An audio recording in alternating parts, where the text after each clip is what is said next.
After years of having talked out of his seat, Bill O'Reilly of Fix News has finally found a subject to pontificate about in which his personal knowledge actually reaches to the level of expertise, a topic in which he is not just hypocritical scold, but battle-scarred veteran.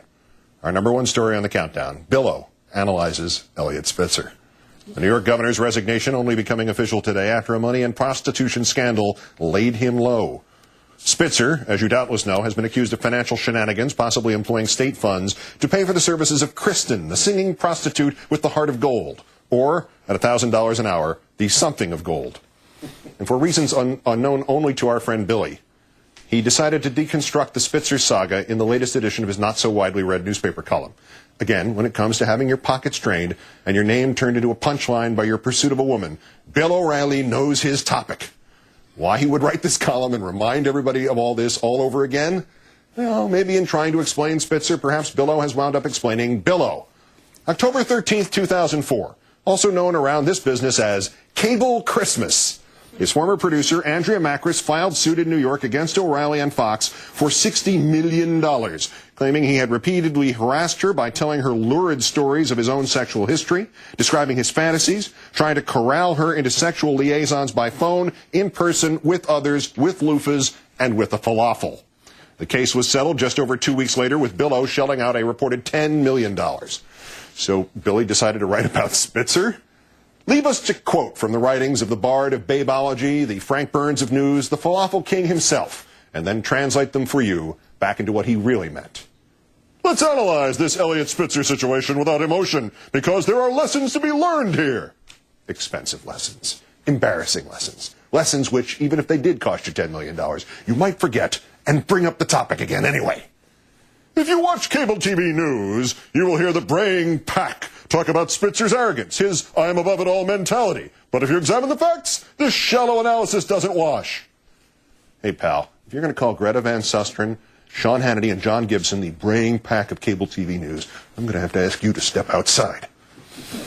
Governor Spitzer had to know that repeated visits with people breaking the law, prostitutes, put him at enormous risk. At any time, any one of these ladies might have been arrested and, facing prosecution, could have easily offered authorities Spitzer's name in return for having all charges dropped.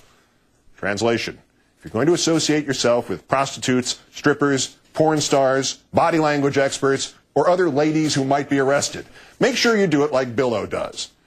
Defendant Bill O'Reilly reads item 42 in the Andrea Macris lawsuit without solicitation or invite, regaled plaintiff and her friends with stories of a girl at a sex show in Thailand who had shown him things in a back room that blew his mind.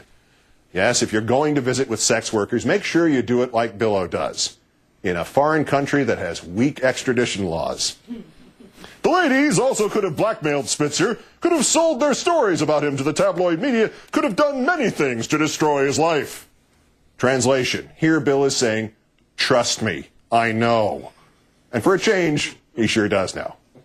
And then there's the money. Spitzer knew that wire transfers to offshore facilities are closely monitored as part of the terrorist surveillance.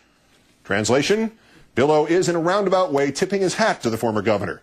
Mr. Spitzer paid a reported $80,000 for a variety of activities. Mr. O'Reilly wound up paying a reported $10 million to Andrea Macris, and he didn't even get a kiss. Spitzer also knew that talking on the telephone to pimps, people setting up liaisons with prostitutes, left him open to being tapped. Talking on the telephone, did you say? Item 36 in the Macris suit. Defendant Bill O'Reilly proceeded to inform plaintiff Andrea Macris that he advised another woman to purchase a vibrator and had taught that woman how to masturbate while telling her sexual stories over the telephone. So you're telling me that Eliot Spitzer thought he wouldn't get caught? Sure, and I'm Paris Hilton. No, what's in play here is what I call the Belushi syndrome. That's when a famous person who has money and success subconsciously tries to destroy himself. You see it all the time. Movie stars, athletes, politicians doing incredibly stupid stuff. The Belushi syndrome, you say. This is not some dime store psychoanalysis. Not unless by dime you mean 10 million. There are many people walking around who are deeply self-destructive and who will hurt themselves and others around them. That's a fact. A self-destructive, self-loathing personality will find a way to blow everything up. And it doesn't matter what kind of career the person has. Either kind of career, broadcast or cable television. We all know people like this. Stay away from them.